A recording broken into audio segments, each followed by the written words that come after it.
Donc voilà, c'est lancé. Alors, Kim, nous sommes ravis. Nous l'avons dit de vous accueillir en Périgord. Si on était au Québec, je n'aurais pas besoin de faire votre présentation. Parce qu'au Québec, Kim est une méga star. Je l'ai Du haut de, mesurée. de mon 1,50 m. Ouais, Voilà, ça méga. n'empêche pas, ça n'empêche pas. Je l'ai mesurée en fait, j'avais déjà lu Kim, depuis Rue, je la suis en fait, et donc depuis 2009. Et c'est en écrivant à un ami québécois, je lui dis dans mon mail, ah mais tu sais pas, je vais rencontrer une de tes compatriotes, Kim Thuy. Et il me répond, oh là là, Kim Thuy, mais t'as pas idée, elle est partout, c'est une star internationale, c'est presque le symbole du Québec. C'est vous dire, c'est vous dire. Mais tout simplement parce que je voue un amour inconditionnel pour le pays et j'en parle tellement souvent que voilà, je me suis nommée moi-même ambassadrice du Québec. Ambassadrice officielle, voilà. Donc, petite présentation rapide, parce que j'imagine que vous avez entendu ça des milliers de fois. Donc, ça ne sera pas très original, mais nous allons rappeler que vous êtes né en 68, à Saigon, au sud-Vietnam, donc, et que vous avez dû fuir votre pays avec votre famille, comme boat people, comme on disait à l'époque, à l'âge de 10 ans. Donc un voyage qu'on imagine périlleux au possible, qui vous a fait amérir par chance en Malaisie. Vous dites que ce n'était pas gagné, ce voyage. Et l'exil va être un des fils rouges de votre œuvre, évidemment, donc dans les trois romans, dans cette espèce de deux séries qui n'est pas une trilogie pour moi, mais qui est quand même un groupe de trois romans qui se répondent, qui se font écho. Donc Rue, Man, dont on va beaucoup parler, et Vie a suivi, alors c'est entrecalé un très très beau texte, moins connu peut-être, qui s'appelle À toi, que vous avez écrit avec Pascal Janov-Jacques. Donc on essaiera d'en parler, même on va devoir parler de tant de choses et on n'a pas prévu d'être là jusqu'à minuit, donc c'est embêtant. Vous savez que je suis capable de parler pendant 3 jours Je sans sais, m'arrêter. je sais. Alors, si vous voulez rester, si la médiathèque nous laisse la salle, je reste avec vous. Sinon, je suis à l'hôtel Le Bristol et puis on continue Et là-bas. voilà. Je suis à la chambre 1. Voilà. Voilà, vous savez tout. C'est comme une invitation. Hein. C'est chaleureux, les Québécois. Donc, vous arrivez dans votre pays d'adoption, le Québec, à l'âge de 10 ans, sans parler français, et ça va être tout un apprentissage, évidemment. Donc, qui va parcourir vos romans, là aussi, on y reviendra. Vous y faites des études de traduction, puis de droit. Vous avez 1001 métiers, donc couturière, serveuse, restauratrice, avocate, dans le désordre.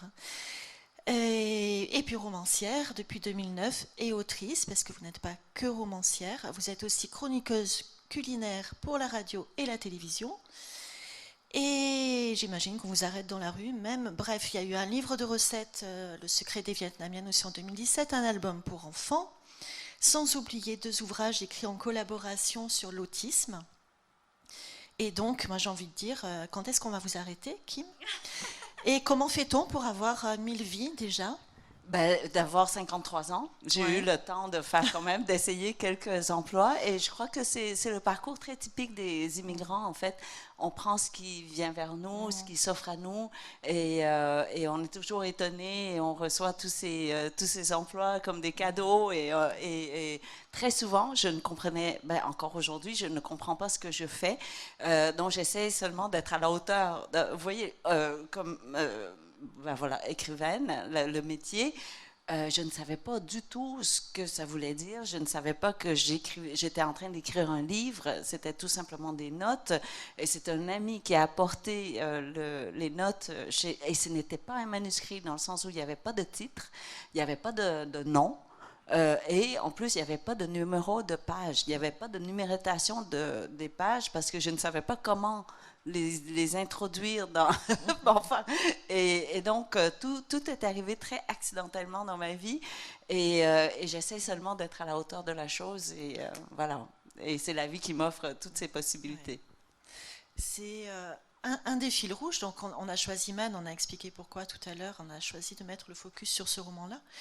Mais un des fils rouges de notre conversation, pour moi, ça sera la gourmandise. Ce que je vous disais tout à l'heure en off, C'est que c'est une gourmandise, parce que dans Man, c'est l'histoire d'une restauratrice, donc en fait d'une orpheline, on le découvrira à la lecture d'Émilie, une jeune femme orpheline qui, portée par l'amour de sa mère, en fait, qui a peur pour son futur, va se voir proposer, voire imposer d'épouser un restaurateur québécois d'origine vietnamienne qui a fait déjà sa vie au Québec. Et donc elle va devenir restauratrice au Québec et vivre l'exil aux côtés de cet homme qu'elle n'a pas choisi. Donc ça, c'est un petit peu le début du roman.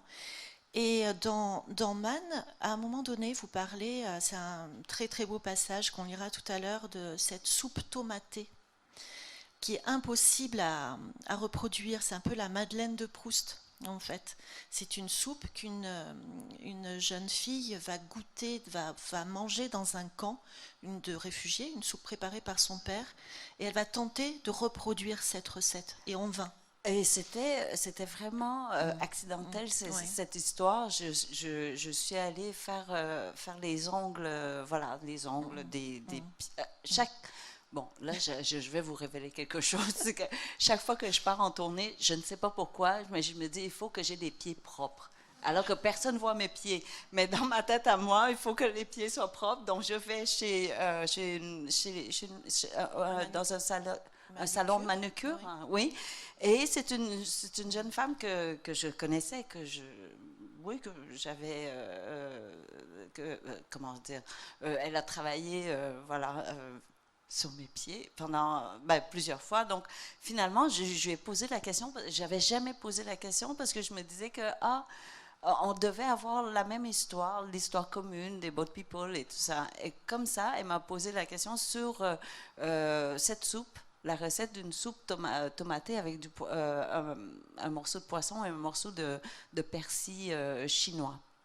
Le persil chinois, c'est un peu entre le céleri et le persil frisé qu'on connaît, mais un peu plus, comment dire, coriace que le persil frisé, mais moins volumineux que le céleri. Bon, il y a un goût très particulier. Et je me dis, mais pourquoi tu me poses, tu me poses des questions sur cette recette qui est tellement simple à faire? Et c'est là où elle m'a raconté l'histoire qu'elle a quittée avec son père et son frère. Et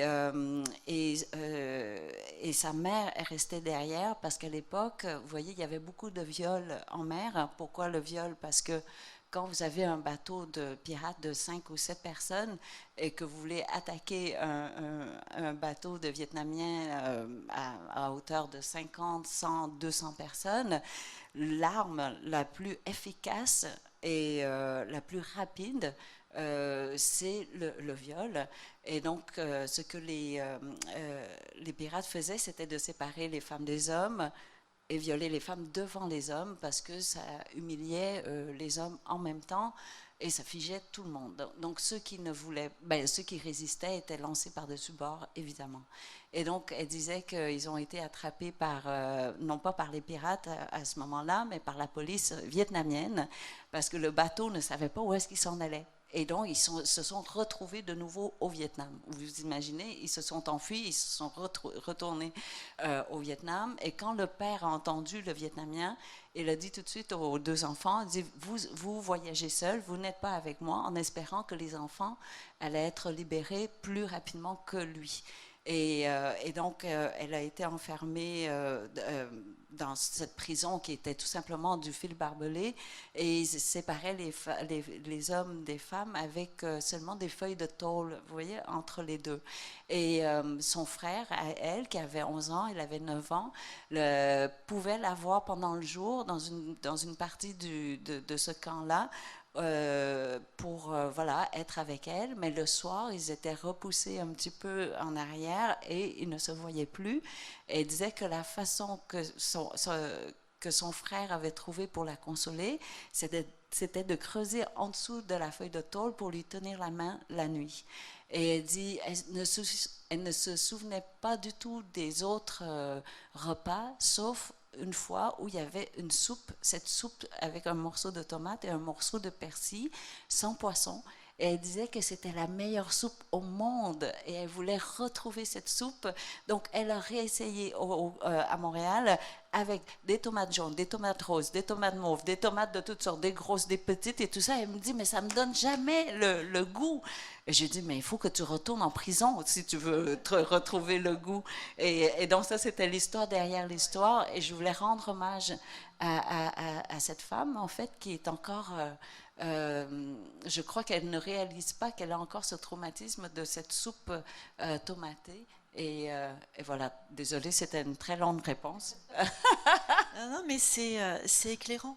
C'est éclairant parce que je trouve que c'est très symptomatique de votre œuvre, à mon sens.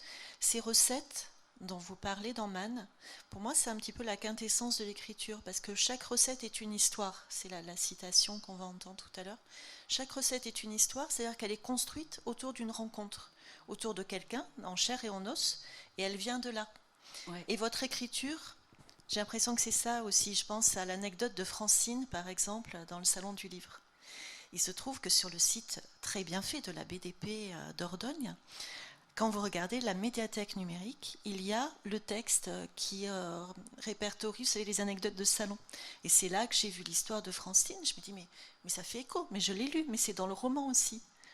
Donc c'est une vraie anecdote de Salon du Livre qui se retrouve dans Man, et cette anecdote va déclencher une histoire d'amour, parce que l'autre fil rouge des œuvres de Kim, je vais y arriver, l'autre fil rouge, donc c'est la gourmandise, le lien et l'amour, parce que tous vos romans sont des histoires d'amour plurielles, c'est-à-dire ça peut être l'amour filial, ça peut être l'amour dans la famille, ça peut être l'adultère même, la tentation de l'adultère, voire sa réalisation. Donc on va goûter à tout ça. Je vous propose de faire une pause avec la lecture d'Émilie, d'Émilie Esquerré, pour vraiment plonger dans ce style Kim Thuy.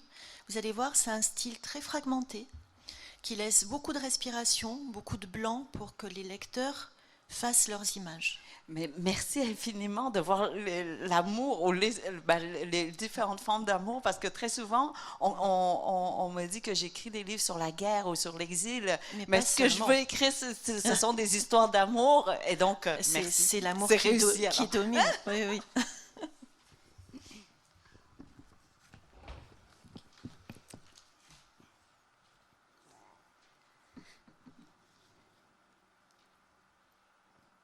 Ma première mère, celle qui m'a conçue et mise au monde, avait un trou dans la tête.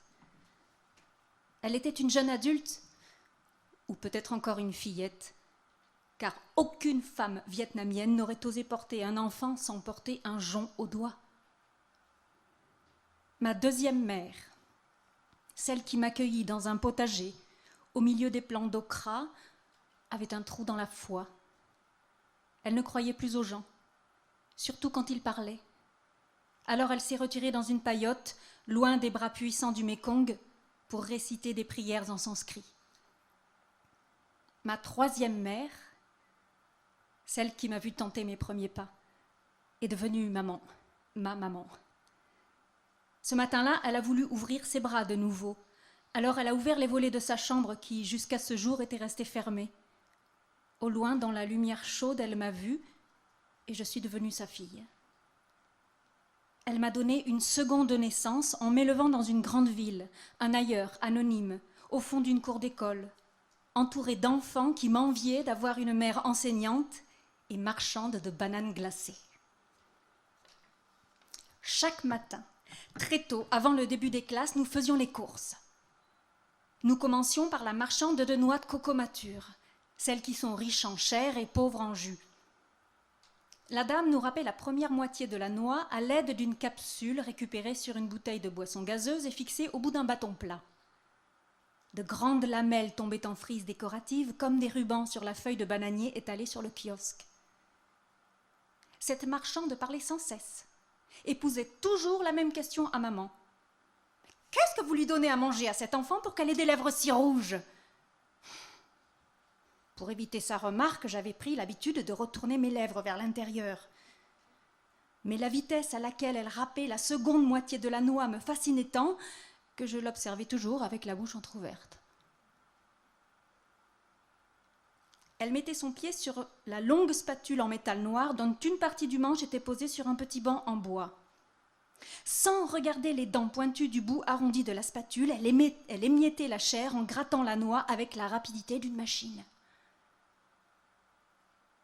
La chute des miettes par le centre troué de la spatule ressemble peut-être au vol des flocons de neige au pays du Père Noël, disait toujours maman, qui en fait citait sa mère.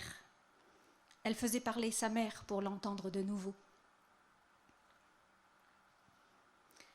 Avant le départ de sa mère, elle avait eu le temps d'apprendre à extraire le lait de la noix de coco en pressant dans ses paumes les boules de chair émiettées imbibées d'eau chaude. Les mères enseignaient à leurs filles à cuisiner à voix basse, en chuchotant, afin d'éviter le vol des recettes par les voisines, qui pourraient séduire leur mari avec les mêmes plats. Les traditions culinaires se transmettaient en secret, tels des tours de magie entre maîtres et apprentis, un geste à la fois, selon le rythme du quotidien.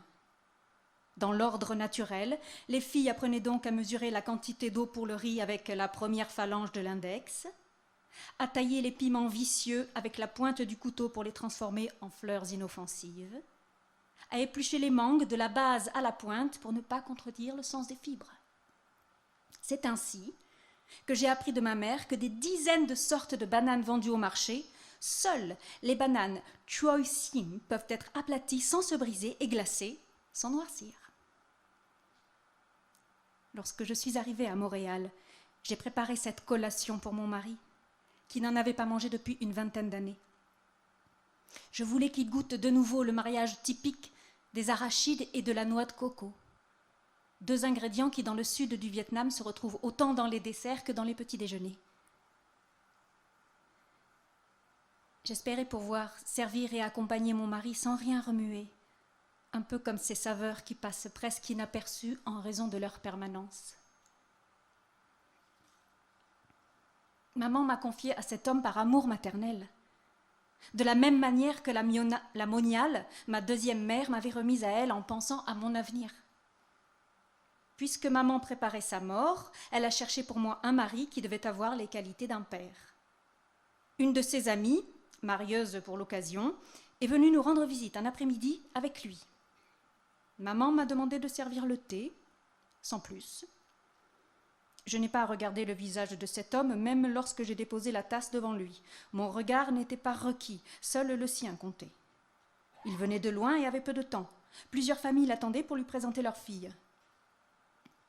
Il était originaire de Saigon, mais avait quitté le Vietnam à 20 ans par bateau en boat people.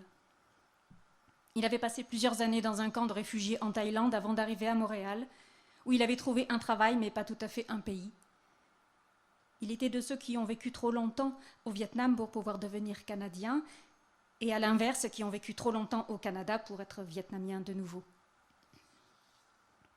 À notre grand étonnement, il est revenu le lendemain, avec en offrande un ventilateur, une boîte de biscuits à l'érable et une bouteille de shampoing. Maman a consenti à une 3e visite le surlendemain. Il a demandé un temps en tête-à-tête avec moi. De tout le quartier, il ne nous restait que le banc de granit rose devant la rangée d'appartements des enseignants, dont le nôtre, dans la cour de l'école, sous le flamboyant, lourd de fleurs, mais aux branches délicates et gracieuses comme une ballerine. Les pétales rouges vifs recouvraient le banc tout entier avant qu'il en dégage une partie pour s'y asseoir. Je suis restée debout à le regarder, et je regrettais qu'il ne puisse se voir entouré de toutes ces fleurs. À cet instant précis, j'ai su que je resterais toujours debout, qu'il ne penserait jamais à me faire une place à côté de lui parce qu'il n'était qu'un homme seul et esseulé.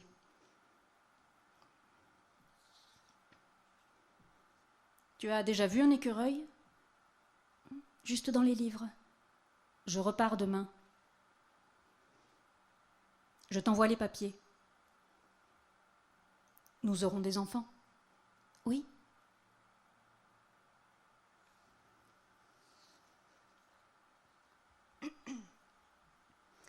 Je n'ai jamais su qui était mon géniteur.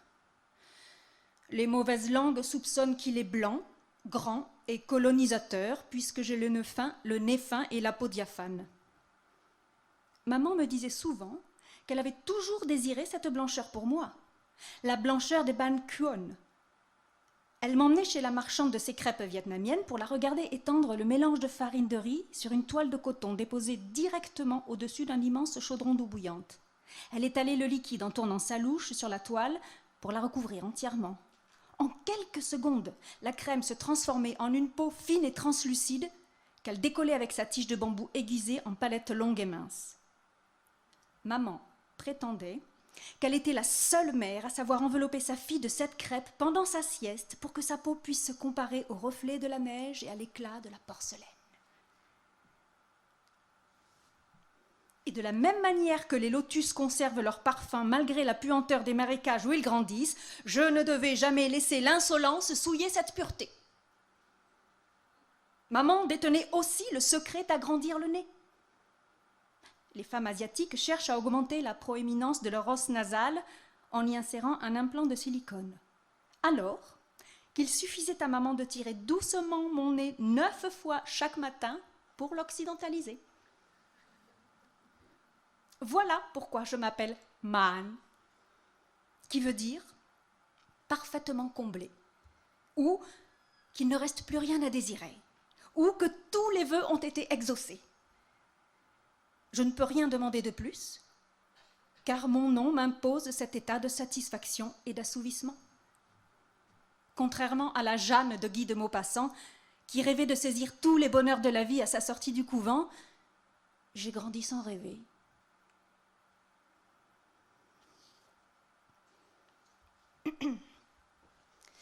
Quand je suis arrivée, le menu du restaurant était rudimentaire, comme celui des restaurants de rue au Vietnam. Un seul plat, une seule spécialité. Quand mon mari est tombé malade, la première fois, je lui ai préparé ce plat qui exigeait une cuisson douce du poulet, avec des graines de lotus, des noix de ginkgo et des baies de goji séchées. Pendant les 3 jours de fièvre dont mon mari, je l'ai nourri, une bouchée à la fois.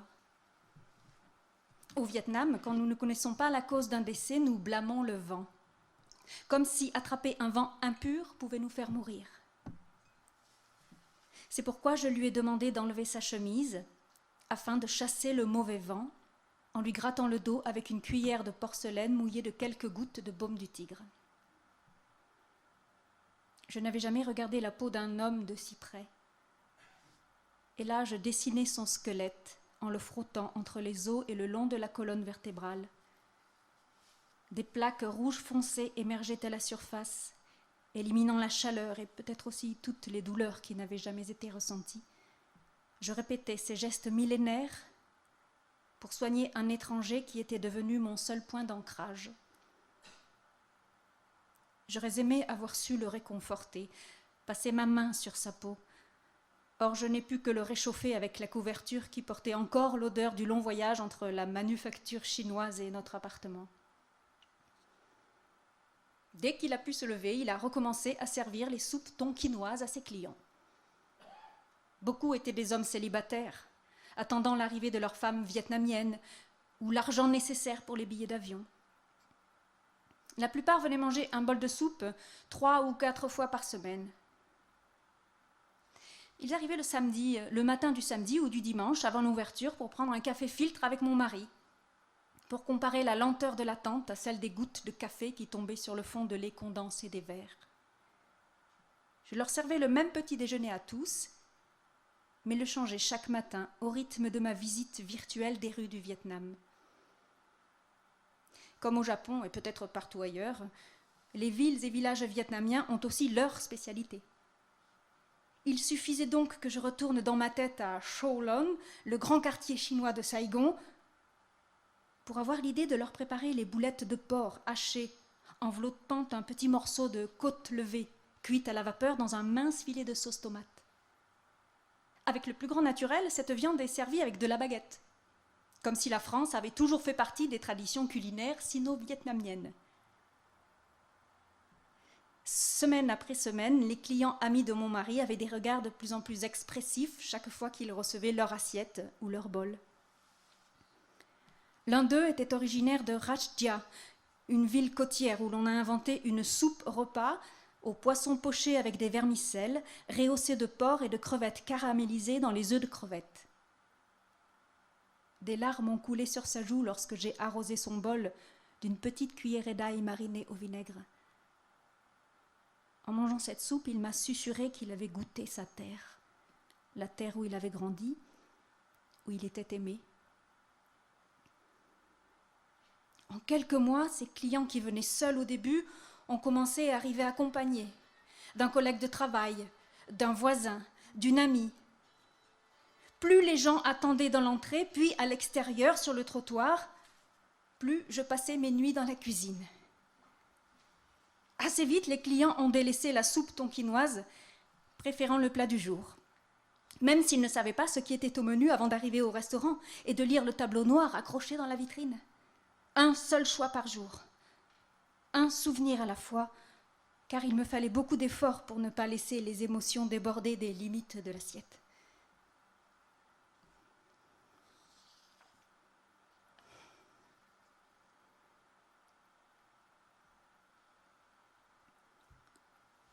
Julie a été la première à pencher son visage dans la fenêtre par laquelle je sortais les plats. Son sourire s'étendait d'un côté à l'autre de l'ouverture.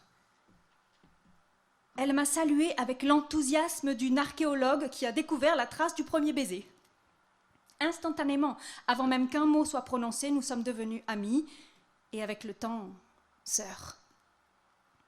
Elle m'a adoptée, comme elle a adopté sa fille, sans questionner notre passé. Elle m'emmenait au cinéma l'après-midi, où nous visionnions chez elle des classiques.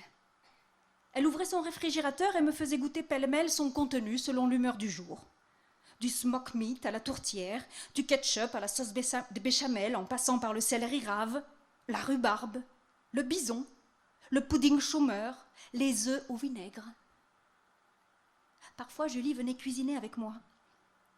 Je lui montrais comment retenir le riz collant dans les couches superposées de feuilles de bananier, en les serrant fermement, mais sans étouffer le riz. C'est toujours un équilibre fragile, que les doigts ressentent mieux que les mots ne savent expliquer. Julie venait souvent à notre restaurant. Elle invitait ses amis à déjeuner, organisait ses rencontres de club de lecture une fois par mois et réservait la salle entière pour y célébrer les anniversaires de naissance et de mariage des membres de sa famille. Chaque fois, elle me faisait sortir de la cuisine pour me présenter à ses invités en m'enlaçant de tout son corps.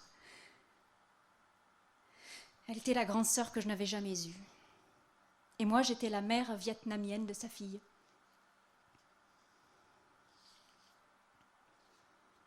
Un soir, elle a déposé une clé sur mon comptoir de cuisine, alors que j'enlevais avec une pince les minuscules impuretés prises dans les fins filaments d'un nid d'hirondelle, pour le rendre parfaitement immaculé sans gaspiller une seule goutte de potage.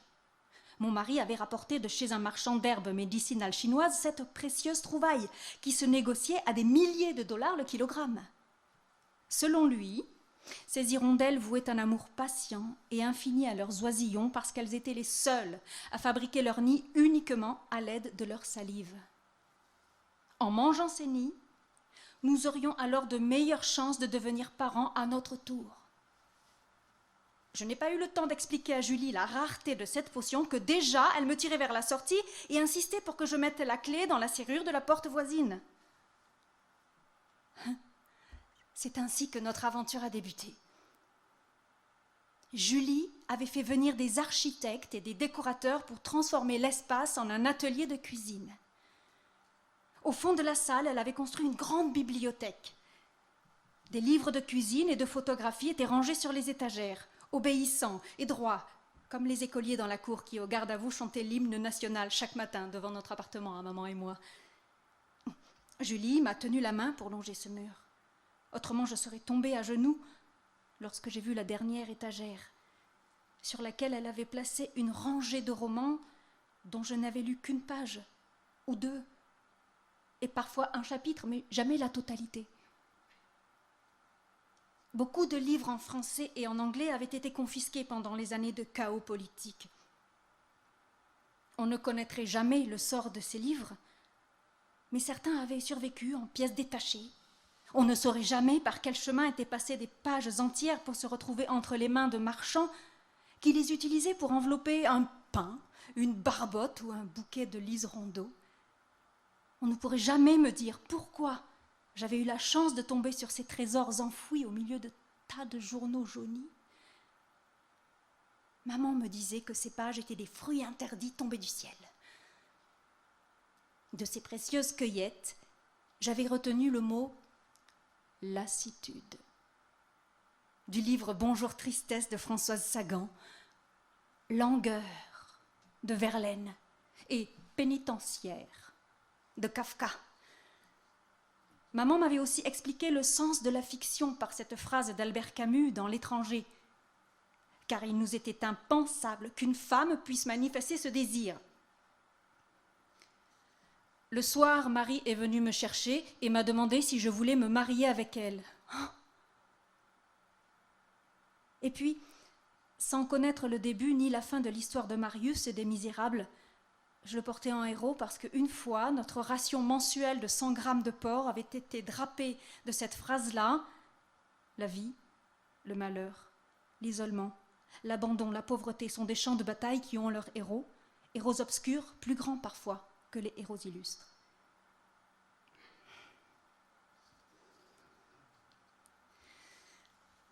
Julie a travaillé sans relâche pendant des mois dans l'atelier, mais aussi avec moi, sur moi. Elle m'a convaincue de monter un programme de cours de cuisine vietnamienne avec dégustation. Je l'ai suivie parce que personne ne pouvait résister à son élan. La vie venait vers moi comme un tableau que Julie me déroulait. De nouvelles couleurs, de nouvelles formes se révélaient au fur et à mesure que j'avançais, au fur et à mesure que le rouleau se déployait. Et comme par enchantement, des images se dévoilaient pour dessiner une scène ou illustrer un moment.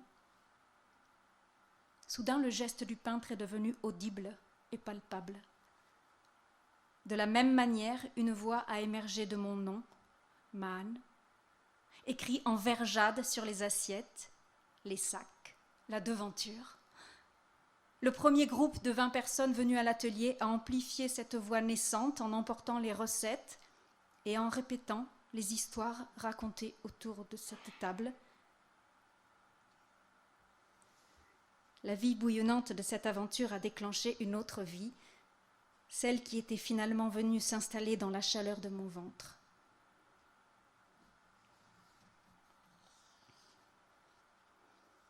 Julie et mon mari ont concilié leurs efforts pour me trouver une aide permanente dans la cuisine. Home était à peine plus vieille que moi, mais déjà mère d'une adolescente. Elle avait rencontré son mari québécois dans un café à Saigon. Elle était serveuse et lui client. Il lui avait montré son passeport canadien et elle avait accepté le voyage afin que sa fille cesse de sentir l'odeur du tabac et la sueur des mains d'inconnus sur sa blouse quand elle rentrait du travail au milieu de la nuit. Si elle avait connu Andy Warhol, Home aurait apprécié les murs tapissés de boîtes de bière empilées les unes sur les autres comme une œuvre du pop art. Malheureusement, elle n'y a vu que le début d'un tunnel sombre. Mais elle était reconnaissante du lit prévu pour sa fille. Alors elle a retroussé ses manches pour effacer les traces de la solitude de son mari et laisser entrer de la lumière dans les couloirs étroits, dont les murs avaient absorbé le choc des poings fermés et tué la furie. Home travaillait le jour et le soir, la semaine et le week-end. Elle espérait que son mari en ferait de même, qu'il irait chercher plus de clients, qu'il couperait le gazon de plus de maisons avec son associé. Or, il y avait certains jours où le ciel pesait si lourd qu'il était impossible pour lui de se lever. C'est ainsi qu'elle avait rencontré Julie, parce que Home avait remplacé son mari derrière la tondeuse une fois, 2 fois, plusieurs fois. Et la dernière fois, Julie était sortie de chez elle, lui avait offert un verre d'eau et l'avait proposé à mon mari pour m'aider au restaurant.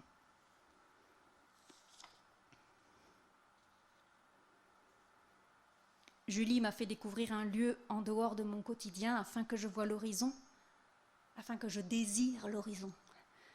Elle voulait que j'apprenne à respirer profondément et non plus seulement Suffisamment. Elle m'a répété 100 fois le même message en 100 variations. Mort, mort dans la pomme. Mort comme la lime mord le métal, mort à pleines dents, mort, mort, mort, me disait-elle en riant à gorge déployée, en me tirant la main pour traverser la rue ou en tressant mes cheveux. Elle faisait mon éducation en langue, en gestes, en émotions. Julie parlait autant avec ses mains qu'avec les plis de son nez, alors que je savais à peine soutenir son regard le temps d'une phrase. À plusieurs reprises, elle m'a placée devant un miroir en m'obligeant à converser avec elle tout en nous regardant, afin que je puisse constater l'immobilité de mon corps par rapport au sien.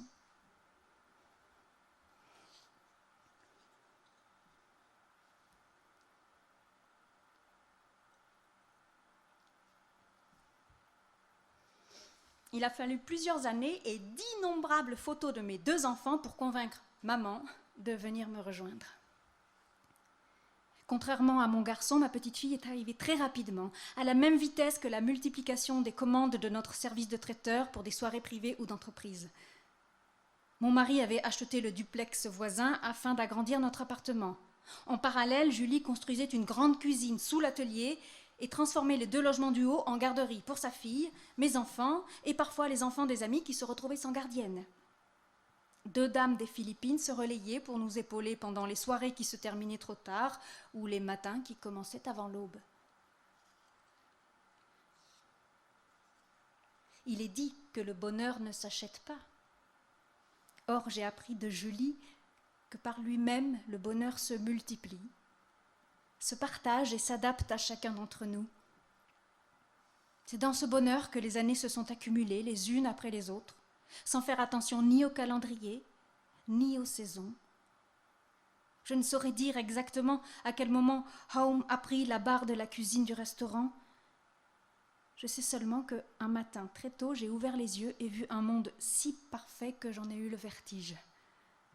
À côté de moi, le visage de mon mari était enfoncé dans l'oreiller, reposé, paisible, et enveloppé d'un film presque palpable de calme et de quiétude. Dans les chambres voisines, mes enfants dormaient à poings fermés. J'avais l'impression d'entendre leurs rêves, où même les monstres semblent ludiques ou se transforment en gentilshommes. Maman avait élu son domaine au bout du couloir qui reliait les 2 appartements. Elle s'impliquait dans les devoirs des enfants avec la rigueur d'une enseignante d'appoint. Home et sa fille sont devenus des membres de la famille en s'installant dans l'appartement qui avait servi de garderie pour les enfants.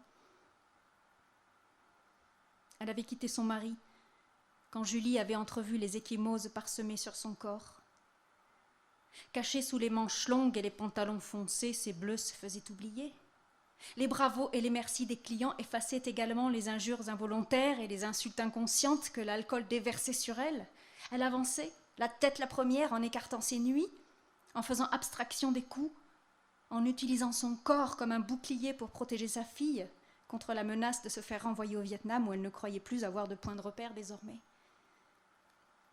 Il était facile de fermer les yeux, parce que les 2 seuls miroirs de ce sombre logement reflétaient davantage l'éclatement de la colère que sa silhouette, qui apparaissait en fragments. Elle avait oublié à quoi elle ressemblait en un morceau, jusqu'au jour où elle s'est vue dans le regard de Julie, qui avait accidentellement ouvert la porte de la salle de bain alors qu'elle enlevait sa veste de chef. Nous sommes allés en convoi de 4 voitures, 2 femmes et 6 hommes, extraire Home et sa fille d'une réalité qui était devenue un mode de vie, une habitude. Son mari n'a jamais mis à l'épreuve cette armée qui se tenait droit derrière elle cette nuit-là et toutes les nuits suivantes.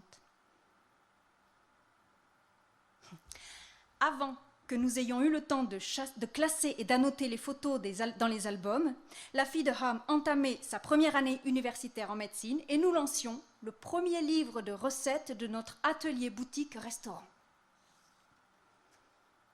L'intérêt pour la cuisine vietnamienne croissait en même temps que l'ouverture grandissante des portes du Vietnam au tourisme de masse.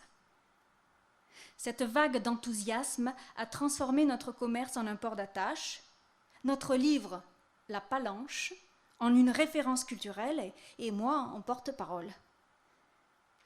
Les lecteurs consultaient les recettes, mais me parlait surtout des contes et des anecdotes qui avaient motivé nos choix. L'histoire de la fillette de 9 ans, emprisonnée pendant plusieurs mois après avoir tenté de fuir en bateau, expliquait mieux le goût de la soupe aux tomates et au persil que l'image qui accompagnait la recette. Nous l'avions choisie pour honorer Home. Elle était cette fillette séparée de son père lors de l'arrestation. Quelques minutes avant d'être poussée par son père dans la foule entassée sur le bateau, celui-ci lui avait dit qu'en toutes circonstances, il ne fallait jamais qu'elle l'identifie. Elle devait prétendre auprès des policiers qu'elle voyageait seule avec son frère de 12 ans. Leur père se tenait le plus possible à l'écart des 2 enfants en changeant de nom et en mentant sur son adresse. Il ne se retournait jamais, même lorsqu'il les entendait assis sur leurs talons dans la terre asséchée par les 100 pas des prisonniers, pleurer de peur et de faim. Il espérait que, grâce à leur innocence et à leur solitude, ils seraient libérés avant lui. Son vœu a été exaucé.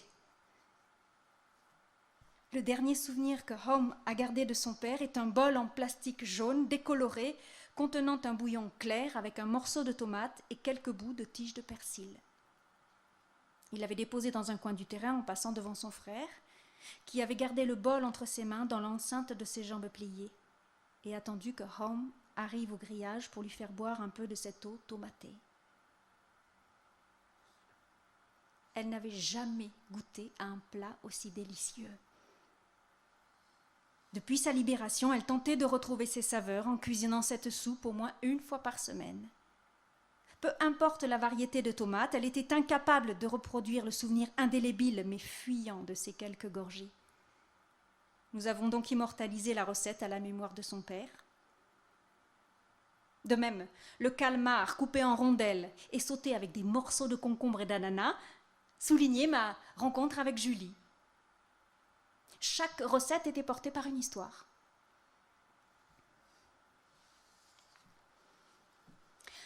En parallèle, la Palanche séduisait à Paris, où bon nombre de lecteurs avaient entretenu une relation intime avec le Vietnam.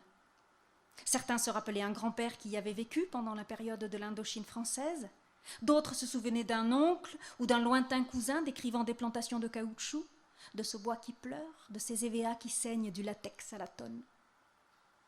Aux yeux bleu clair de Francine, une lectrice rencontrée au Salon du Livre de Paris, aucune architecture ne saurait être à la hauteur de l'hôpital Graal de Saïgon, dans lequel son père traversait tel un demi-dieu les larges vérandas qui ceinturaient les chambres des patients. Il y était chirurgien en chef et n'avait jamais eu la chance d'y retourner avant son décès. Malgré tout, il avait eu le Vietnam sur le cœur jusqu'à son dernier souffle, car il y avait abandonné la nourrice qui avait élevé Francine durant 8 ans et les enfants handicapés de l'orphelinat qu'il avait construit comme un nid, comme un défi contre le mauvais sort. Francine avait grandi parmi eux, en sœur aînée pour les plus jeunes, en petite sœur pour les plus grands. Elle aidait à nourrir les petits, en tendant patiemment les cuillères de riz, et apprenait auprès des autres à compter sur le boulier chinois. À l'heure de la sieste, sa mère jouait du piano pour les bercer. En retour, les employés de l'orphelinat chantaient des comptines traditionnelles afin d'endormir Luc, le jeune frère de Francine, pendant que leur mère préparait des gâteaux pour célébrer la fête des rois ou l'arrivée d'un enfant. Lorsque le Sud avait perdu la guerre contre le Nord et que les chars d'assaut étaient entrés dans la ville, la famille de Francine avait pris le dernier avion qui quittait Saïgon, sans avoir eu le temps de passer par l'orphelinat. Personne n'a pu ensuite faire le deuil de ce départ précipité, sauf Luc, qui n'avait alors que 13 mois. Francine m'a attendue jusqu'à la fermeture du salon pour m'inviter à dîner au restaurant de Luc. Nous étions 2 nostalgiques, si éprises de nos propres souvenirs d'un même lieu, que l'arrivée de Luc à la table nous a fait sursauter. « J'ai lu votre ouvrage », m'a-t-il dit en me serrant la main trop longtemps. L'erreur a découlé de cette seconde de trop pendant laquelle mon empreinte a eu le temps de s'imprégner de la sienne. Aurais-je pu faire autrement ? J'avais une main d'enfant et lui celle d'un homme aux doigts de pianiste longs et enveloppants dont la poigne ordonne et rassure. Je n'ai pas fermé l'œil cette nuit-là parce que, au plafond, le film des minutes en présence de Luc passait, et repassait en boucle, séquence par séquence, chacun des plans figés en photo. J'avais besoin de savoir exactement ce qui m'avait aspiré et projeté dans cet espace d'apesanteur. J'ai réexaminé chacune des tesselles des émaux de Briard qui recouvraient le bar d'un paysage luxuriant, où les gloires du matin s'entremêlaient aux rosiers grimpants. Était-ce le plumage rose naïf des cacatoès au milieu des feuilles de cette mosaïque qui m'avait enivré? Était-ce plutôt la brillance du poêlon en laiton que le serveur manipulait pour préparer la crêpe Suzette qui m'avait ébloui? Ou était-ce le vert jade des yeux de Luc? J'avais le vertige d'avoir accepté l'invitation de Luc, de le revoir le lendemain et aussi d'aller l'écouter jouer de la clarinette le soir même sans hésiter, sans Francine, sans peur. Luc m'a entraînée dans ses contes de fées, en me couvrant de son manteau de duvet dont les manches m'arrivaient aux genoux. « Je vous en prie, ne protestez pas », m'a-t-il dit en se penchant pour tirer la fermeture éclair. Je suis montée maladroitement derrière lui sur le scooter et nous avons traversé Paris jusqu'à la résidence de sa mère. Elle ne nous attendait pas, elle n'attendait plus personne, elle ne chantait plus et ne se souciait plus de son reflet dans le miroir. Je me demandais si elle ne s'approchait pas de l'état du nirvana, où l'âme se détache tranquillement du corps, libérée de tout désir, insensible à toute souffrance. Au moment où Luc m'a demandé si j'avais peur, elle a posé sa main sur ma tête et a commencé à me caresser les cheveux lentement, longuement. « Est-ce que vous accepteriez de cuisiner pour ma mère ?» Je cuisinais dehors, comme à l'orphelinat, comme dans la plupart des maisons du Vietnam. La mère de Luc est venue s'asseoir sur une pierre à mes côtés et a retiré de mes mains les longues baguettes en bambou pour retourner les morceaux de poisson. Luc l'a prise en photo pour ne plus jamais oublier ce geste qui avait été absent de sa mémoire durant les 25 dernières années. Alors qu'elle nous était attentive, je lui ai chuchoté un mensonge. « Les enfants de l'orphelinat vont bien, ils ont hâte de vous revoir. » Je ne sais pas si elle m'a cru, mais elle m'a caressé les cheveux de nouveau. Mon mari et moi n'avions pas adopté les baisers que les couples se donnent en guise de salutation ou de préliminaire. Nous demeurions pudiques, même après les 2 enfants, même après 20 ans de mariage. La langue nous contraignait probablement à cette retenue. Nous parlions des choses en évitant de les nommer. Il suffisait de dire être proche pour comprendre qu'il y avait eu relation sexuelle. Il suffisait que mon mari se tourne vers moi pour que je comprenne mon devoir d'épouse. Il suffisait qu'il soit heureux pour que nous le soyons tous. Nous étions un couple sans histoire ni dispute. Comme Luc, j'avais un mariage parfait, jusqu'à ce qu'il dégage mes cheveux avec le dos de ses mains et hume le côté de mon cou en me demandant de ne pas bouger, sinon il tomberait, sinon il hurlerait. La seule trace de Luc que j'ai pu rapporter à Montréal était celle de ses mains sur mes yeux, qu'il avait recouverts pour que je ne voie pas ses larmes couler en silence dans le parking de l'aéroport. J'étais restée immobile devant lui, dépassée par cette secousse d'émotion qui m'était si étrangère. Il m'avait regardé traverser la ligne de sécurité, partir, sans date ni promesse de retour.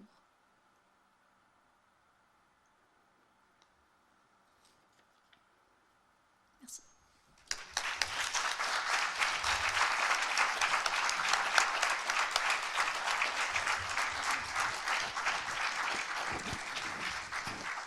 Merci infiniment. Je pense que c'est écrit par quelqu'un d'autre. Votre voix donne vraiment oui, de la dimension, une 3e dimension au livre, en fait. J'avais oublié que j'ai écrit tout ça. Merci. On sent à cette lecture vraiment toute la sensualité de votre écriture. Je pense que ça a mis tout le monde en appétit pour l'aspect cuisine proprement dit. Mais la sensualité, elle est partout, elle est dans l'évocation, elle est dans les souvenirs, elle est dans l'attachement. Il y a tant de choses à dire, ne serait-ce que sur ce texte, notamment le choc des cultures que représente Julie, le personnage dont a parlé Émilie, enfin, dont elle a lu les passages qui lui sont consacrés. Julie, c'est le contraire en fait de Man, c'est celle qui exprime. Et en fait, c'est un personnage pour moi très important aussi pour parler de votre œuvre, parce que cette dualité, ce choc des cultures, il vous représente aussi, c'est-à-dire qu'en vous lisant, ce que je disais tout à l'heure quand on s'est rencontrés, en vous lisant, j'imaginais ce qu'on sent dans l'écriture, la pudeur, la poésie, la retenue, la délicatesse, un peu les clichés sur le Vietnam quelque part aussi, franchement. Mais votre écriture, elle est comme ça, très très elliptique, très délicate. Et quand on vous rencontre, c'est le choc. C'est l'expressivité, alors que les femmes vietnamiennes que vous décrivez, là aussi on pourrait en parler longuement, elles sont tout en retrait, tout en silence, elles se fondent dans les murs et dans le décor. J'ai quand même envie de poser cette question, parce que c'est un sujet qui agite la société aujourd'hui. Comment elle est la femme vietnamienne aujourd'hui pour vous? Elle a beaucoup changé, évidemment, dans le sens où aujourd'hui, les femmes sont sur le marché du travail, mais il reste, comment je vous dirais ça, il reste quand même ces vestiges de ces traditions où les femmes étaient beaucoup plus réservées, mais pas que les femmes, dans le sens où c'est une culture sur l'invisibilité, et on croit souvent qu'être invisible est, comment dire, est négatif, probablement, alors que en Occident, c'est la visibilité qui prouve la force. Hein. Donc, c'est quelqu'un qui prend sa place, qui a une voix, qui a une opinion, qui a un commentaire et tout ça, qui est une personne forte. Alors que si vous allez voir les vieilles peintures chinoises et japonaises, la bouche des personnages sont toujours représentés par un tout petit point rouge. Et on le voit encore aujourd'hui avec la tradition des geishas où on blanchit les lèvres pour laisser seulement une petite bouche rouge. Donc, parce que je crois que on va chercher la petite bouche pour prouver justement la force des gens de pouvoir retenir leurs émotions. Parce que si en face de moi, l'interlocuteur sait que ce qu'il est en train de dire me fait plaisir, la personne peut me l'enlever. Ou sinon, si la personne sait que ça me fait de la peine, il peut tourner le couteau un peu plus profondément. Et comme on voit souvent, l'impératrice de Chine à l'époque recevait les gens derrière un écran de soie.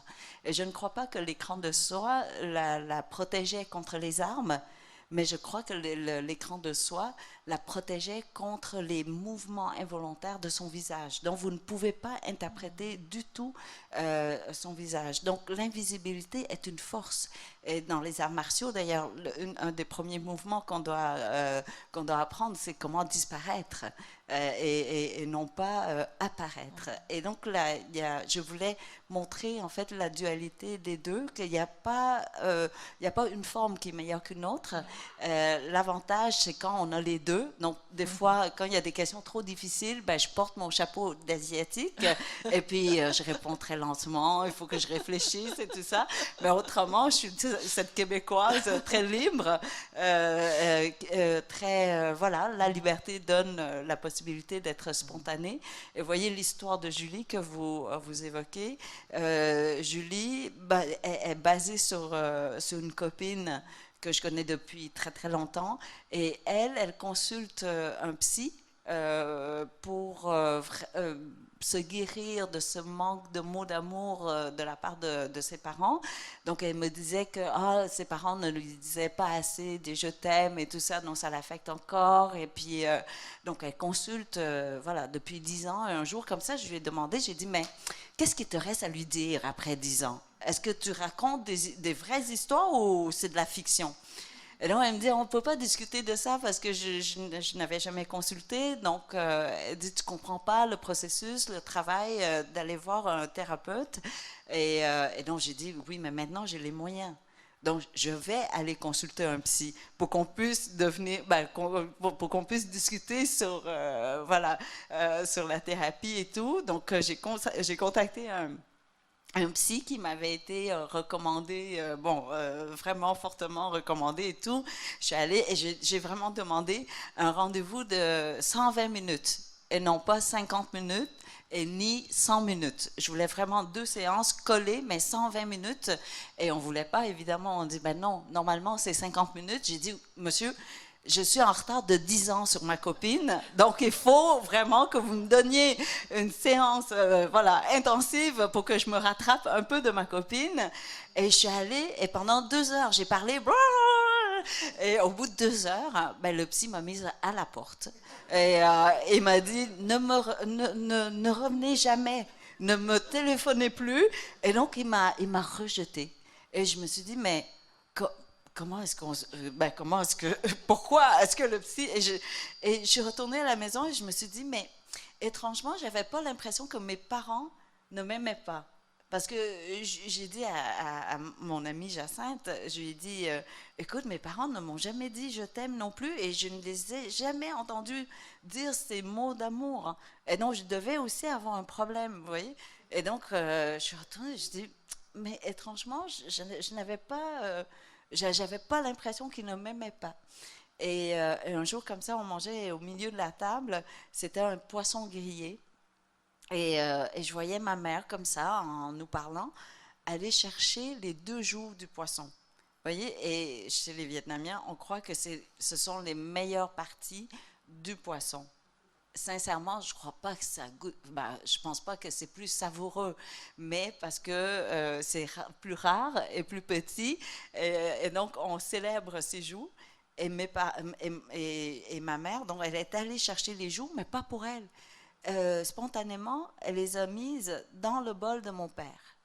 Et ce geste-là, je l'avais vu 1000 fois avant, mais j'avais jamais vraiment remarqué. Et là, mon père, en me parlant et tout ça, il m'a donné les 2 joues. Avec ses baguettes, il est allé chercher les 2 joues.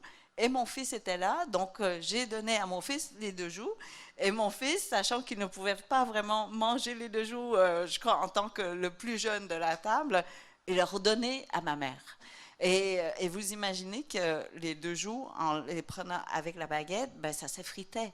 Donc, à la fin, il n'y a personne qui a mangé ces joues-là. Mais je crois que c'était le moment où j'ai compris qu'il y a un mot d'amour qui est passé de génération en génération, de personne en personne. Et donc, ce livre est né, en fait, un peu de cette histoire où je me dis, mais peut-être qu'il y a d'autres façons aussi d'exprimer l'amour et non pas seulement avec les mots. Et donc, je voulais montrer dans le livre plusieurs formes. Et je ne réalisais pas en écoutant votre lecture, je me dis, mais c'était triste quand même. Quel destin, pauvre petite! Et parce que j'ai eu un restaurant pendant 5 ans, donc je pouvais parler un peu de cette période où j'ai travaillé dans une cuisine et donc je voulais partager un peu le portrait des clients. Dans mon cas, moi, je n'avais pas de clients vietnamiens parce que je n'offrais qu'un plat par jour réellement parce que je ne savais pas comment cuisiner. Donc, je ne pouvais pas offrir plus qu'un plat par jour. Donc, vous venez, c'était le plat du jour. Et c'était très comique parce que les clients québécois qui venaient, ils me disaient « Ah, Kim, quel beau concept, on n'a pas besoin de lire le menu, on s'assoit, tu nous sers et c'est rapide et voilà. » Et j'ai dit « Mais ce n'est pas un concept, c'est un handicap, je ne peux pas vous servir plus qu'un plat. » Donc voilà. Désolée, là c'était très long comme commentaire, mais voilà, j'ai eu ce restaurant pendant 5 ans, ce qui m'a permis d'apprendre la cuisine avant l'ouverture du restaurant. Je ne savais pas vraiment cuisiner. Je travaillais comme avocate. Les heures étaient très, très longues. Donc, une fois arrivée à la maison, il n'y avait rien dans le frigo. On ne pouvait pas cuisiner. Donc, on mangeait toujours à l'extérieur. Et j'ai été envoyée par le bureau au Vietnam sur un projet. Et au Vietnam, la nourriture était disponible dans la rue partout. Très peu chère et très, très goûteuse, très savoureuse. Alors, je n'avais jamais cuisiné. Donc, au retour à Montréal, j'ai ouvert ce resto sans savoir cuisiner. Mais je savais une chose, c'était manger. Ma mère cuisinait très bien. J'ai eu la chance de manger très, très bien. Et donc, on cuisine, mais on est capable d'aller chercher ce goût-là de nouveau. Et voilà, c'est comme ça que j'ai eu le restaurant. Et ce restaurant-là a donné ce livre-là. Voilà. Et la cuisine, c'est aussi une histoire de culture, puisque c'est une cuisine qui s'adapte au goût un peu canadien quand même, qui attrape des ingrédients comme ça, qu'elle mélange. C'est vraiment aussi une histoire de métissage. Je ne sais pas combien de temps il nous reste. Il nous reste du temps. Voilà. Ah, il nous reste du temps. On va faire une partie pyjama. Oui, j'allais dire, si vous avez des questions, hein, vous levez la main. Puis, Juste, voilà. je voudrais que vous évoquiez votre deuxième livre, en fait, qui a été une espèce d'incise entre les trois romans, la Rue Manévy, qui est À toi. Donc, cette collaboration avec Pascal Janoviak ou Janoviak. Voilà. Je trouvais que mon nom n'était pas assez compliqué, donc je suis allée chercher un autre plus compliqué pour qu'on soit très, très unique. D'accord. Et Pascal et moi, nous étions finalistes du prix du Prince Pierre de Monaco. Donc, on était invités à Monaco comme ça, on était 10 finalistes et c'était très impressionnant. On était reçus par la princesse Caroline et à 3 reprises en 48 heures. Et donc, je trouvais qu'elle était très généreuse, mais aussi, je me dis, mais elle n'avait pas d'amis ou quoi? Pourquoi elle nous voyait autant? Et j'ai dit une bêtise comme ça au groupe. Et donc, tout le groupe s'est éloigné de moi parce qu'ils avaient peur qu'on se fasse expulser du site. Mais Pascal est resté un peu et Pascal était différent. Tout le monde arrivait de Paris avec des habits très chics, très élégants, couleur sobre, noir, gris. Et Pascal avait une couleur étrange, pas très... Ben c'est ça, c'était pas très beau en fait. Et donc j'étais attirée par lui parce qu'il était vraiment différent. Et donc je suis allée le voir, je voulais connaître un peu son histoire. Et donc j'ai su que son papa était slovaque, qui est arrivé en Suisse à l'âge de 18 ans, a rencontré sa mère qui était française, venue également en Suisse. Donc il est né en Suisse, mais sa femme était italienne et lui, il a travaillé au Bangladesh avant d'arriver à Ramallah en Palestine. Donc pour un Suisse de travailler en Palestine, c'était très particulier quand même. Donc on a pris le temps de se parler et au retour, j'allais vous raconter la longue histoire. Mais est-ce qu'on a le temps de raconter la longue histoire? Ils sont comme non, raconte pas la longue histoire. Mais donc, on a commencé à s'écrire et tout de suite, il y a eu ce coup de foudre d'écriture, je vous dirais. Son écriture répondait vraiment, à la mienne. Et puis, vraiment, on se nourrissait comme ça et on le faisait pour le plaisir. Mais finalement, on a eu la chance d'avoir des éditrices très osées, je dirais, de publier ce livre. Qui ont accepté ce projet, ouais. Donc un projet autour du nomadisme aussi, hein, de ces vies qui se déplacent comme ça sur la planète. Et il faudrait évidemment parler de M, votre dernier roman, splendide, très très très beau texte, qui pour moi marque une petite rupture, peut-être qui est différent des trois précédents.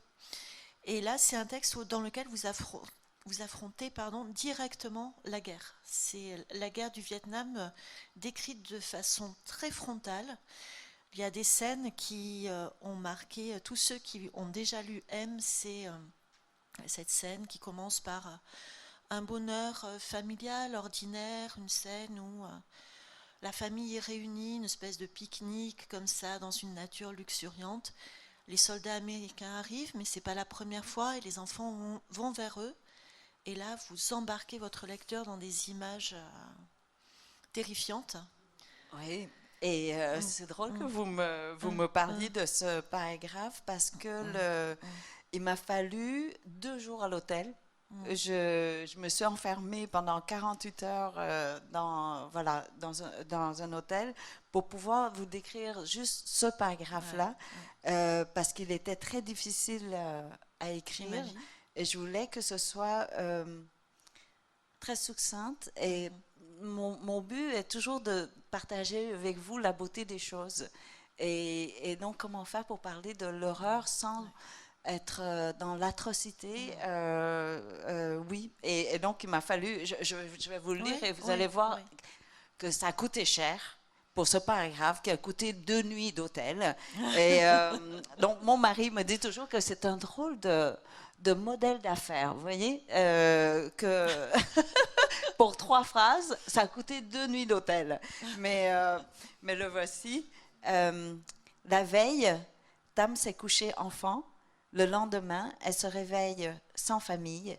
Elle est passée des rires spontanés au silence des adultes aux langues coupées. En 4 heures, ces longues tresses de gamines se sont défaites devant des crânes scalpés. Voilà, donc vous avez la scène de ce massacre à My Lai, en fait. Mais donc au départ, il y avait peut-être 4 pages, mais il a fallu que j'enlève encore pour que, un peu comme une soupe, que je réduis pour que vous ayez seulement la petite cuillerée de sauce où vous avez toutes les saveurs, tous les ingrédients, mais que vous n'ayez pas à manger trop longtemps. et que tout soit concentré dans une cuillerée, en fait. Vous préservez votre lecteur. Oui. Et aussi, je sais que le temps est précieux, et donc je ne veux pas faire perdre le temps au lecteur.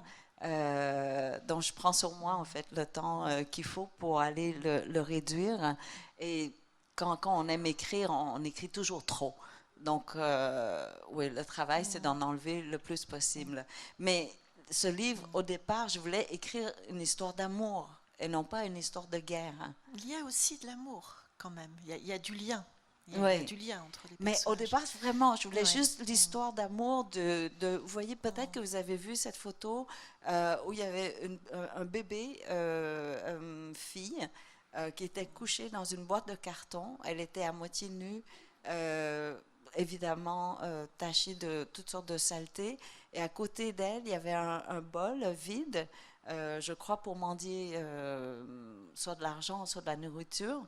Et à côté d'elle, il y avait un garçon qui était un peu plus vieux, qui était également couché, recroquevillé, sur un trottoir, en fait. Et les deux dormaient. Et au départ, la première fois que j'ai vu cette photo, il y a 15 ans, évidemment, on a le cœur qui saigne parce que c'est la misère humaine, hein, la pire photo de la misère humaine, de voir des enfants abandonnés sur un trottoir dans cette boîte de carton. Mais je l'ai regardé plus longuement et j'ai remarqué que la petite fille, vous voyez, avait la main sur le bord de, comment on dit, sur le bord ou le côté, sur un côté de la boîte de carton. Et je trouvais que c'était une position pas très confortable de dormir avec avec la main sur le côté comme ça de la boîte. Et le garçon aussi, il dormait avec la main sur le bord de la boîte et les deux mains se touchaient un peu. Et je trouvais que c'était le geste d'amour le plus pur qui puisse exister. Et donc, dans la même photo, il y a à la fois la misère humaine et l'amour incroyable entre deux êtres, entre deux humains. Et donc, je suis allée chercher sur la photo et j'ai vu que la petite fille a été adoptée par une famille américaine et qu'elle a même retrouvé le photographe qui avait pris cette photo. Et donc, j'ai pris pour acquis qu'elle a une vie heureuse ou sinon une deuxième chance à la vie. Et je suis allée chercher le garçon et j'ai rien trouvé sur le garçon, nulle part. Alors peut-être qu'il a été aussi adopté, je n'en sais rien, mais dans ma tête, je me dis, mais il faut rendre hommage au garçon, parce que j'avais l'impression que le garçon, il était là à envelopper la petite fille, à surveiller la petite fille, à certainement la nourrir et tout ça. Et mon histoire, au départ, c'était que ces deux-là vont se rencontrer par hasard sur une plage et qui se sont reconnus sans le savoir. Vous voyez, une histoire d'amour épique et j'ai jamais réussi et c'est devenu une histoire un peu plus beaucoup plus douloureuse, en fait, et un peu plus profonde que juste, voilà, ils se sont rencontrés, peut-être dans un avion. J'ai pensé à plusieurs endroits, mais ça n'a jamais fonctionné. Et je les ai écrites, hein, ces histoires, mais elles ont toutes été, voilà, coupées par moi-même, poubelle, parce qu'elles ne fonctionnaient pas avec le reste de l'histoire. Moi, je trouve que celle-là est très très bien.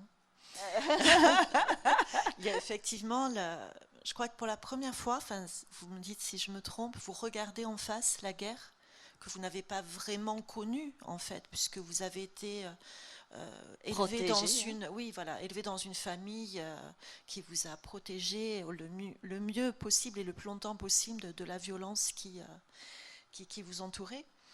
Et vous donnez à percevoir le vertige de ces chiffres. Il y a comme une impossibilité à dire, finalement. À la fin, c'est trop. C'est trop, il faut conclure et en même temps, comment faire sans désespérer les lecteurs, sans les amener au fin fond de l'horreur. Ouais, et je vous dirais que quand je voulais parler de la petite fille, j'ai dit, mais comment est-ce qu'elle a pu arriver aux États-Unis? Et c'est là où, 10 ans plus tard, il y a 10 ans, en fait, j'ai eu la chance de rencontrer Heidi, qui est sur un plateau de tournage. Elle connaissait très bien la cuisine vietnamienne. Et je me dis, mais comment ça se fait? Parce qu'elle s'appelait Heidi Bronstein. Hein, donc, il n'y a rien de vietnamien. Avec des grands cheveux bouclés qui mesuraient 1,80 m. Donc, il n'y avait rien de vietnamien. Donc, j'ai dit, mais comment ça se fait que tu connais si bien les herbes vietnamiennes et tout ça? Elle a dit, mais écoute, ma mère, Naomi, avait des orphelinats au Vietnam. Et donc, elle a commencé à raconter l'histoire de sa mère qui a su que le président Ford, à l'époque des États-Unis, un mois avant la fin de la guerre, a monté un programme qui s'appelait Opération Baby Lift, parce qu'il voulait faire sortir tous les enfants des soldats américains. Donc, le message officiel, c'était de dire que ces enfants-ci, on les laissait derrière ces enfants américains, au visage américain, ils allaient subir la maltraitance de la part des communistes qui arrivaient dans le sud du Vietnam. Et donc, j'ai cru ce message pendant 50 ans, en fait. Et donc, Naomi est partie au Vietnam pour sauver ses orphelins. Et donc, ce qu'elle a fait, c'est apparemment, elle était déjà dans le ventre de cet avion militaire et mettait les enfants dans des boîtes de carton pour pouvoir les ceinturer contre le plancher de l'avion, parce que ce n'était pas un avion commercial, mais un avion pour transporter les chars d'assaut, les armes et tout ça. Et donc, il y avait beaucoup de photos dont vous pouvez aller voir Opération Baby Lift. Et apparemment, il y a quelqu'un qui a dit à Naomi, écoute, débarque de l'avion parce qu'il y a un deuxième qui va arriver demain et tu vas pouvoir en sortir d'autres enfants. Et c'est comme ça qu'elle a quitté l'avion. Et elle était encore sur le tarmac quand l'avion militaire a décollé et a explosé devant ses yeux, en fait. Et il y a une photo d'elle à la une dans un journal au Québec où on voyait son visage complètement figé et paniqué devant cette explosion. Et donc, vous imaginez que je rencontre sa fille qui me raconte cette histoire. Et donc, je ne savais pas que j'allais combiner les deux histoires ensemble, que la petite fille allait être un des bébés survivants de cette explosion, parce qu'il y a eu la moitié des passagers qui ont survécu. Et à partir de là, j'ai fait la recherche sur d'autres enfants de Baby Lift. Et il y en a une qui est devenue australienne, journaliste.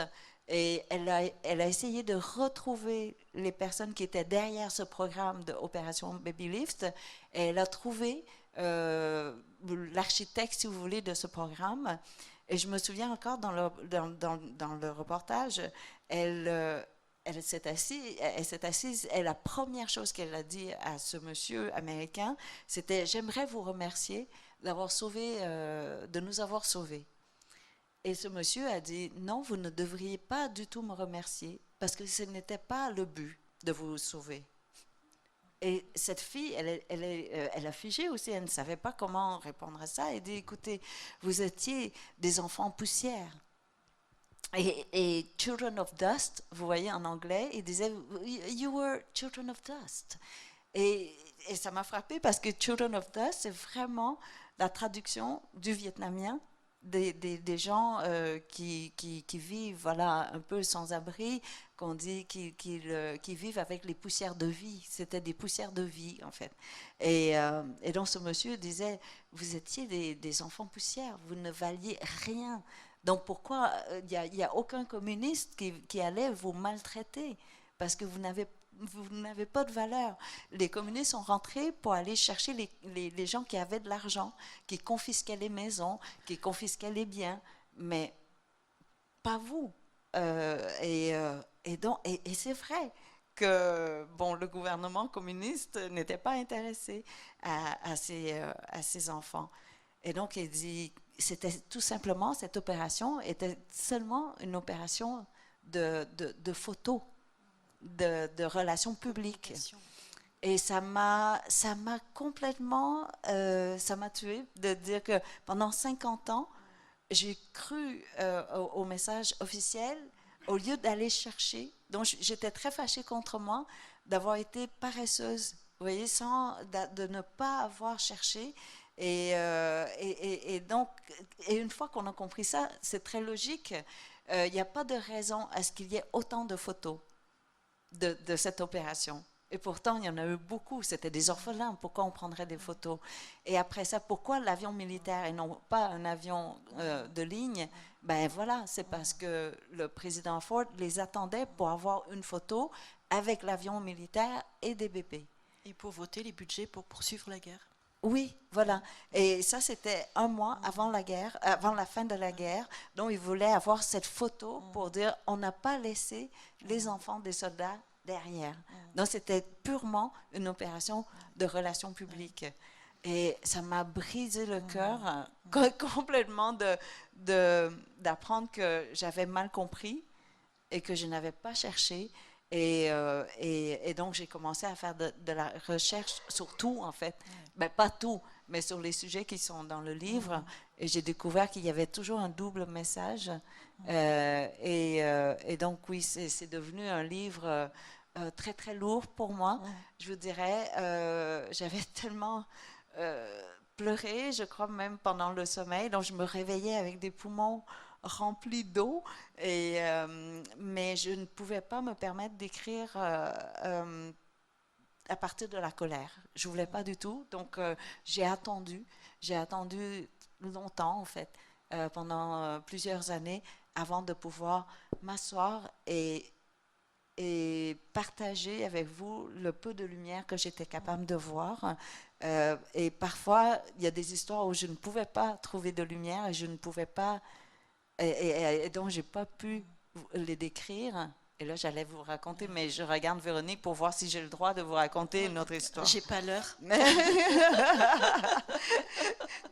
Courte, comment je vais faire? Petite. Alors, une histoire que j'ai pas pu écrire dans le livre. Donc, j'adore ces rencontres parce que je peux vous raconter des choses que j'ai pas pu faire.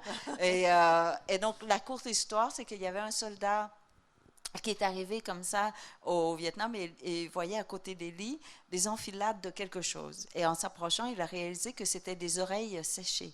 Et donc, les soldats coupaient les oreilles de l'ennemi comme trophée, en fait. Et je voulais décrire cette scène, non pas pour décrire l'horreur, mais pour dire, mais ces enfants, ces jeunes soldats de 18-19 ans, n'avaient jamais eu le rêve ou le désir d'aller couper les oreilles de quelqu'un. Mais ces oreilles-là reflétaient en fait l'environnement tellement hostile de cette guerre qui les rendait fous. C'est ça, et je ne savais pas comment le faire. Et Geneviève, une journaliste de Bruxelles, alors que j'essayais de lui expliquer ce fil, j'avais pas les mots, et elle m'a dit « Ah, c'était comme des chapelets, tu veux dire ?» Et j'ai dit oh, voilà, si je possédais le mot chapelet, j'aurais pu vous le décrire parce que dans le mot chapelet, vous avez prière, et prière veut dire qu'il y a espoir. Il y a espoir de quelque chose de mieux et de meilleur, mais je n'ai pas pu. Donc peut-être dans le prochain livre. Voilà, chapelet.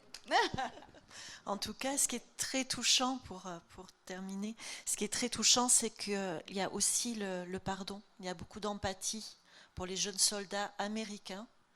Toute violence, toute ignominie, tout ce que vous voulez qu'ils aient pu commettre, ce que vous ressentez, c'est qu'on n'a pas le droit d'envoyer des gamins à l'autre bout du monde pour en tuer d'autres. Et ça, c'est très simplement dit, mais avec une puissance. Voilà, c'est tout l'art de Kim Thuy, je trouve. C'est tout votre pouvoir de nous faire imaginer l'indicible et de nous porter quand même vers l'espoir, parce qu'il y a une phrase dans Rue que je citerai donc en conclusion. La vie est un combat où la tristesse entraîne la défaite. Une phrase que dit le personnage de la mère de Rue. Et j'ai l'impression que c'est un mantra pour vous, que c'est vraiment la phrase... Ah oui, oui. Ben, j'ai pas assez de temps pour la tristesse. Et voilà. Vous voyez, la vie, elle est tellement belle. Elle m'arrive toujours comme ce soir. Je ne peux pas imaginer que vous soyez aussi nombreux, que cette ville, que vous sachiez que j'existe. Et donc, je suis très flattée d'être invitée chez vous. Et donc, oui, quelle chance. Donc, vous voyez, c'est pour ça que j'ai pas assez de temps pour la tristesse. Mais ça va arriver un jour, quand tout ça... Très, très tard. Oui, hein, mais je ne crois pas, parce que la vie est toujours tellement généreuse envers moi. Et donc, voilà, ma mission, c'est de partager avec vous la beauté. Donc, c'est quand même une histoire d'amour. Voilà. Là, on a parlé des histoires vraiment un peu noires, mais j'espère que le livre n'est pas du tout sombre. Non, justement. Ouais. Voilà. Ben, alors, c'est l'histoire d'amour. Il n'y a pas de guerre. Merci beaucoup.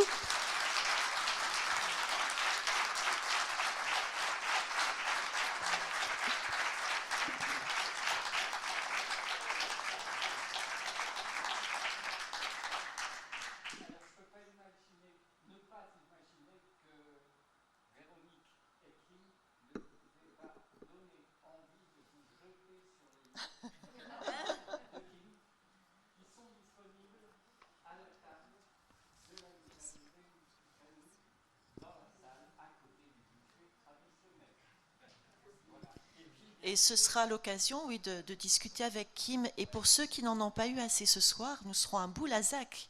C'est pas si loin, jeudi.